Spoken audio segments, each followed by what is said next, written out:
एक नई वीडियो के साथ आज मैं फिर हाजिर हूं। आपका होस्ट और दोस्त विक्रांत जोशी आपका स्वागत करता हूं मैं रिव्यू मास्टर में। दोस्तों, आपको पता है कि नई सरकार बन चुकी है और वह भी फिर से मोदी सरकार बनी हुई है, जो कि एक तमाचा है उन लोगों के लिए जो सारी जनता को, जो भी देश हित की बात करते थे, उनको भक्त कहती थी। इसके अलावा उन लिबरल्स को भी तमाचा है जो कि एक मेजॉरिटी को हमेशा नीचा दिखाने का प्रयास करते थे और हमेशा हमेशा माइनॉरिटी की ही बात करते थे। इसके अलावा उन लुटियंस दिल्ली वालों को भी एक तमाचा है जो कि यह हमेशा दावा करते हैं और यह सोच रखते हैं कि उनके कारण कोई भी सरकार गिराई जा सकती है, उनके इंटेलेक्ट पे कोई सरकार गिराई जा सकती है, उनके कहने पे या उनके वक्तव्य पे कोई सरकार गिराई जा सकती है। ऐसा नहीं हुआ।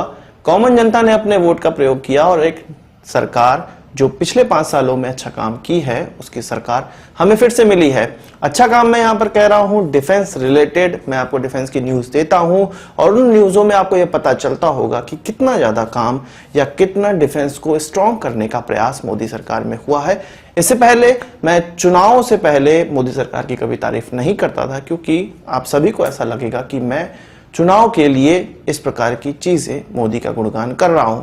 पर अब मुझे कहना पड़ेगा और ये मैं मानता हूं कि काम हुआ है और डिफेंस रिलेटेड बहुत ज्यादा काम हुए हैं। तो अगले 5 सालों में हम मोदी सरकार 2.0 को किन किन कामों को महत्वपूर्ण तरीके से करते हुए देखना चाहते हैं, ऐसे 10 बिंदुओं पे मैं प्रकाश डालूंगा। ऐसे 10 डील्स पे या 10 डिफेंस को स्ट्रॉन्ग करने वाले माइलस्टोन की हम बात करेंगे, जो कि हमें 5 सालों में चाहिए और ये बहुत ज्यादा आवश्यक है इस सरकार के लिए। तो चलिए जान लेते हैं। सबसे पहले हम लोग बात करेंगे अमेरिका से, जो हमें आर्म ड्रोन और अनआर्म ड्रोन प्राप्त होने वाले हैं। अनमैन्ड एरियल व्हीकल प्राप्त होने वाले हैं जो कि प्रेडिएटर बी और सी गार्डियन ड्रोन हैं, जिसके लिए हम ऑलरेडी अमेरिका से बात कर रहे हैं। पर अभी भी अमेरिका से केवल बात चल रही है। हालांकि अमेरिका ने अपनी संसद में यह चीज पास करा ली है कि भारत को वो इस प्रकार के ड्रोन बेच सकता है, पर अभी भी हमारे और अमेरिका के बीच में कोई भी कॉन्ट्रैक्ट साइन नहीं हुआ है। और विगत 3 से 4 सालों से यह प्रयास चल रहा है। मोदी 1.0 में भी, उस सरकार में भी इस पे प्रयास चले थे और कोई ठोस नतीजा निकलकर सामने नहीं आया था। पर अब यह एक्सपेक्टेशन की जा रही है कि 2.0 सरकार में ही इसको फाइनल कर लिया जाएगा, साइन कर लिया जाएगा और मुझे लगता है कि 1 से 1.5 साल में यह फाइनल हो जाना चाहिए। इसके अलावा हमें अमेरिका से ही प्राप्त होने वाला एक ऐसा डिफेंस इक्विपमेंट है जो कि हम लोग एंटी सबमरीन वॉरफेयर में इस्तेमाल करेंगे, जो कि रोमियो हेलीकॉप्टर्स हैं, जिसका इस्तेमाल अमेरिकी नौसेना भी करती है और इसका कॉन्ट्रैक्ट भी 1 से 1.5 साल के अंदर अंदर अमेरिका को दे दिया जाएगा। अमेरिका इसे भी भारत को बेचने को तैयार है और इनकी संख्या लगभग जो हम खरीदने वाले हैं वो कहा जा रहा है कि 25 से 30 हो सकती है। इन हेलीकॉप्टर्स की सबसे खास बात यह है कि इनके द्वारा कोई सबमरीन या सतह पर चलने वाला वेसल, उन दोनों का पता लगाया जा सकता है और उन दोनों को ही नष्ट किया जा सकता है। इसके द्वारा टॉर्पीडो भी लॉन्च किए जा सकते हैं। तो यह भी एक महत्वपूर्ण हेलीकॉप्टर है जो कि भारतीय नौसेना के पास होना बहुत जरूरी है और 5 साल के अंदर आना बहुत जरूरी है। इसके अलावा हम लोग बात करेंगे हमारे एयरक्राफ्ट कैरियर की। आईएनएस विक्रांत आपको पता है कि बन रहा है और 2020 में कहा जा रहा है कि इसको कमीशन कर लिया जाएगा। तो इस आईएनएस विक्रांत को आना बहुत ज्यादा आवश्यक है, जो कि हमारे अभी के एग्जिस्टिंग एयरक्राफ्ट कैरियर के साथ समुद्र पर राज करेगा। पर यहां पर हम बात कर रहे हैं आईएनएस विशाल की, जिसका अभी तक कोई भी ड्राइंग टेबल पे मॉडल नहीं पहुंच पाया है। अभी तक यह डिसाइड नहीं हुआ है वो अमेरिका से हम लोग लेंगे या वो ब्रिटेन से हम लेंगे। ऐसा अभी की हाल ही की खबरों में निकलकर सामने आया था कि ब्रिटेन का जो क्वीन एलिजाबेथ उनका एयरक्राफ्ट कैरियर है, उसका ही हमें इंडियन वर्जन प्राप्त हो सकता है।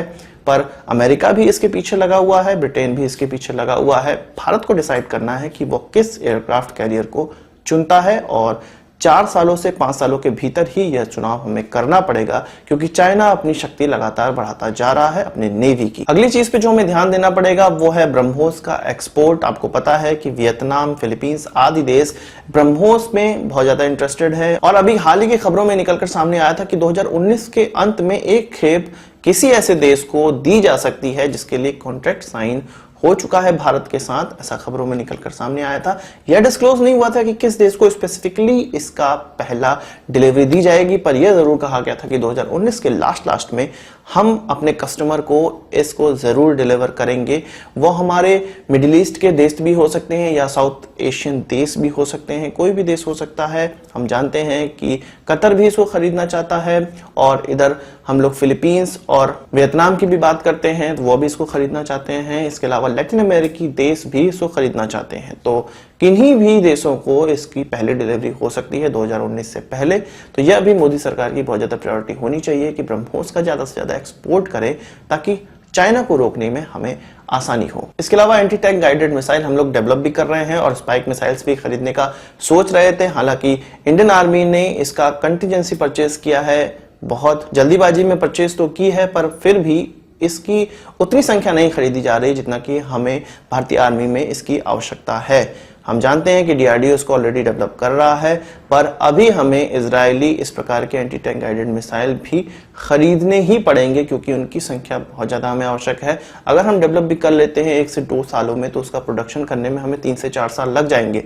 तो इन चीजों के बारे में तेजी दिखानी होगी, ताकि 5 सालों में इसका प्रोडक्शन स्टार्ट भी हो जाए और बाहर से जो हमें खरीदने हैं वो भी जल्द से जल्द हम खरीद लें। अगली खबर में हम लोग MMRCA 2 की बात करेंगे। MMRCA 1 तो निरस्त कर दिया गया था और उसके बाद हम जानते हैं कि राफेल जेट हमने खरीदा था, पर MMRCA 2 में और एडवांस एयरक्राफ्ट हमारे लिए आगे आ चुके हैं। ऐसे राफेल भी आ चुके हैं जो कि अभी के एग्जिस्टिंग जो भारत को मिलने वाले राफेल हैं उससे भी एडवांस हो चुके हैं, और ऐसे बहुत से एयरक्राफ्ट आ चुके हैं जो कि MMRCA 1 के एयरक्राफ्ट से ज्यादा एडवांस हो चुके हैं। तो इन एयरक्राफ्ट को जल्द से जल्द खरीदने का कॉन्ट्रैक्ट साइन करना बहुत ज्यादा आवश्यक है। 1.5 से 2 साल के भीतर हमें जरूरी है कि MMRCA 2 कंप्लीट किया जाए, क्योंकि यह हमारी एयर सिक्योरिटी के लिए बहुत ज्यादा आवश्यक है। अगली जो बहुत इंपॉर्टेंट चीज है वो निर्भय मिसाइल है। हम जानते हैं कि 3 से 4 सालों से हम लोग उसको डेवलप कर रहे हैं और आधे टेस्ट में हमें उसको फेल्योर का सामना करना पड़ा है, और अभी के कुछ नए टेस्टों में उसका परीक्षण सफल रहा है।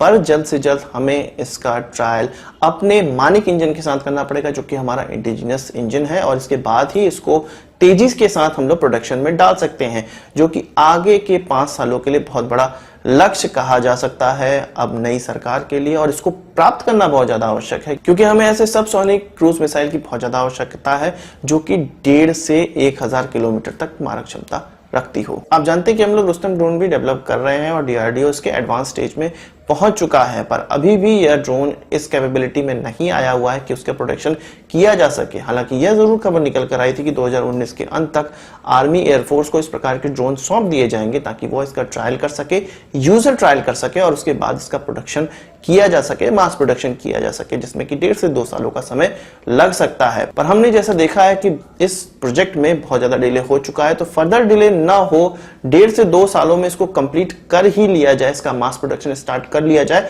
इस चीज पर भारत सरकार को बहुत ज्यादा ध्यान देना पड़ेगा, क्योंकि हम ड्रोन्स को खरीदने पर भरोसा नहीं कर सकते हैं। पूरे ड्रोन्स बाहर से खरीद कर नहीं प्राप्त किए जा सकते हैं। हमें अपने घर के अंदर ही ड्रोन्स बनाने बहुत ज्यादा आवश्यक हैं, और वो अगर हमारे होम ग्रोन हथियारों को चलाने लायक हो तो और भी अच्छा होगा। बात करेंगे प्रोजेक्ट 75I, जो कि नेवी के लिए कन्वेंशनल सबमरीन बनाने का प्रोजेक्ट है। जैसे कि प्रोजेक्ट 75 था, उसमें हम लोग स्कॉर्पियन क्लास सबमरीन बना रहे हैं फ्रांस की मदद से। तो इस प्रकार 75I भी है, जिसमें कि मिनिमम 6 इस प्रकार के सबमरीन हमें प्राप्त करने हैं, और अभी तक इसके लिए कोई भी टेंडरिंग नहीं की गई है। अभी कोई देश सामने नहीं आए जो कि हमारे साथ कोलैबोरेशन करके इस प्रकार के सबमरीन बनाए। इसको भी 5 सालों के भीतर जल्द से जल्द कंप्लीट करना पड़ेगा, क्योंकि चाइना अपने सबमरीन की जो क्षमता है वो बहुत ज्यादा बढ़ा चुका है। इसलिए हमें उनके जवाब में सबमरीन की भी आवश्यकता है, और एंटी सबमरीन वॉरफेयर के लिए, जैसा कि मैंने आपको पहले बताया, हेलीकॉप्टर्स और एयरक्राफ्ट्स की भी बहुत ज्यादा आवश्यकता है। और लास्ट में बात करेंगे तेजस की। आप जानते हैं कि तेजस की स्पीड थोड़ी बढ़ी है 3 से 4 सालों के भीतर, क्योंकि 3 से 4 सालों से पहले ये बहुत ही स्लो गति में चल रहा था, और हम देख रहे हैं कि अब इसकी स्पीड बढ़ गई है। पर तेजस के लिए जो इंजन डेवलपमेंट है वो अभी भी अधर में लटका हुआ है, और उसकी लेटेस्ट अपडेट कोई निकलकर सामने नहीं आई है। हालांकि उस पर काम हो रहा है, और ये कहा जा रहा है कि 1.5 से 2 साल में वो भी कंप्लीट हो जाएगा, पर ठोस कोई खबर निकलकर सामने नहीं आ रही है उसके लिए। तो कावेरी इंजन को डेवलप करना तेजस के लिए ये बहुत ज्यादा इंपॉर्टेंट होना चाहिए, और तेजस MK2 का एटलीस्ट प्रोटोटाइप उड़ना बहुत ज्यादा जरूरी है 5 सालों के भीतर, जो कि खबरों में निकल के ऑलरेडी आया हुआ है कि 23 या 24 तक 2023 या 24 तक इसको उड़ा लिया जाएगा। पर यह केवल खबरों की बात है, हमें इसको एक्चुअली करके दिखाना होगा। और जो हम लोग तेजस MK1 और MK1A बना रहे हैं उसका भी प्रोडक्शन बहुत तेजी से करना पड़ेगा, ताकि हमारे एयरफोर्स की जो आवश्यकताएं हैं उसको पूरा किया जा सके। इसके अलावा कश्मीर में टेररिज्म खत्म करके वहां पर कश्मीरी पंडितों को बसाना, यह सबसे ज्यादा बड़ी प्रायोरिटी होनी चाहिए। मेरी नजरों में यह सबसे बड़ी प्रायोरिटी है अपने सिक्योरिटी के लिहाज से भी, और यह चीज पूरी तरह से गवर्नमेंट के हाथ में है, अपने सिक्योरिटी फोर्सेस के हाथ में है, और जल्द से जल्द इस टास्क को हमें कंप्लीट कर लेना चाहिए। जो 1.5-2 सालों से हमने मुहिम स्टार्ट की हुई है उसको अंजाम में हमें 5 सालों के भीतर जरूर पहुंचाना पड़ेगा, और तभी हमको लगेगा कि सरकार ने कुछ काम किया है और कुछ ठोस काम किया है डिफेंस सेक्टर के लिए। आज की इस वीडियो के लिए बस इतना ही। आशा करता हूं कि वीडियो पसंद आई होगी, आप उसको एक बड़ा थम्स अप जरूर देंगे। इस वीडियो से कोई सवाल या सुझाव हो तो कमेंट बॉक्स में जरूर लाइएगा, और यदि आपने हमारे चैनल को सब्सक्राइब नहीं किया है उसे भी कर लीजिए, क्योंकि हम इस प्रकार की वीडियो लाते रहते हैं। नमस्कार, थैंक यू, जय हिंद।